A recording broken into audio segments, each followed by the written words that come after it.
Mau berada dimanapun, pasti ada aja orang yang ribut. Dunia ini memang tidak akan pernah bisa untuk tentram sehari aja. Ya mustahil dengan banyaknya populasi manusia di dunia ini, yang udah pastinya agendanya itu beda-beda satu sama lain, apalagi latar belakangnya. Tapi, apa yang menurut saya menarik adalah penciptaan sosial media justru jadi wadah yang menyatukan itu semua, terutama kemarahan mereka. Saya suka melihat orang-orang yang ribut di sosial media, mereka yang suka berdebat soal politik, agama, kesehatan, ekonomi, dan ilmu pengetahuan.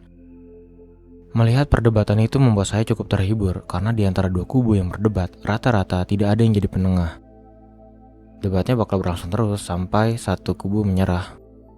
Ya coba deh kamu lihat ya, itu setiap hari pasti ada aja orang yang ribut di sosial media, entah itu debatin agama, politik, atau konspirasi, intinya macam-macam. Tapi, di sini saya tidak akan bahas soal trait atau karakteristik tiap orang di sosmed. Saya akan bahas tentang kenapa manusia bisa marah-marah, dan apa sih keuntungan marah-marah. Halo teman-teman, saya dari Sainsologi, dan di video ini kita akan bahas soal fenomena emosi marah.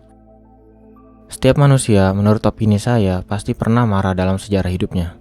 Kok bisa? Karena jawabannya ada di otak kita. Otak kita lah yang mengontrol semua emosi yang ada, mengontrol segala bentuk aktivitas yang terjadi di dalam tubuh manusia. Untuk memulainya, mari kita mendefinisikan apa itu emosi. Emosi adalah fenomena psikologis makhluk hidup untuk menyesuaikan diri terhadap lingkungan. Lalu, apa yang menyebabkan terjadinya emosi? Emosi itu terjadi karena pikiran manusia.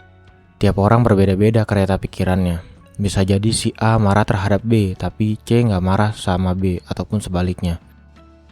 Nah, emosi itu kan terbagi ya, ada senang, sedih, marah, takut, dan jijik. Kelima tipe emosi tersebut sering jadi patokan penelitian oleh para ilmuwan.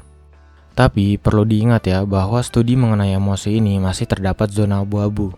Ada misteri tentang perasaan manusia yang belum dapat dipecahkan sampai sekarang. Lalu, ilmuwan sepakat bahwa secara umum, emosi berasal dari bagian otak hipotalamus, hipokampus, amigdala, dan sistem limbik. Keempat bagian dalam otak ini memainkan peran penting dalam mengontrol emosi manusia.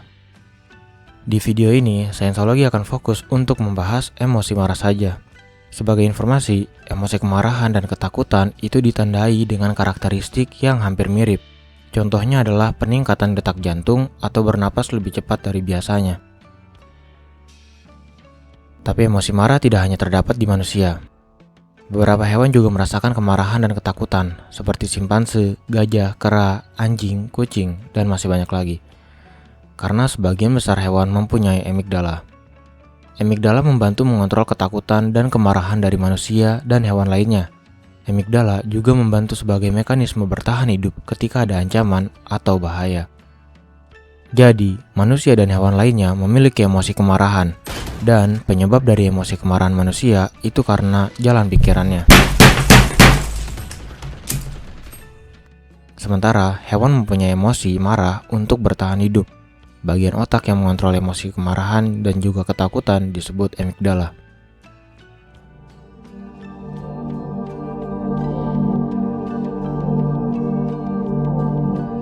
Ternyata, walaupun marah-marah bisa merugikan orang lain, ada keuntungan yang didapat manusia dengan marah-marah. Banyak studi yang telah menyatakan bahwa ketika kita mau mengungkapkan rasa marah dan mengakuinya, maka emosi marah dapat bermanfaat sebagai sumber motivasi dan meningkatkan rasa percaya diri. Contohnya adalah ketika kamu mempunyai bisnis makanan dan mereka mengkritik makananmu sebagai tidak enak. Mungkin kamu akan merasa marah dan juga tidak nyaman. Tapi, jika kemarahan itu dikontrol dengan baik, kamu dapat mengembangkan masakanmu.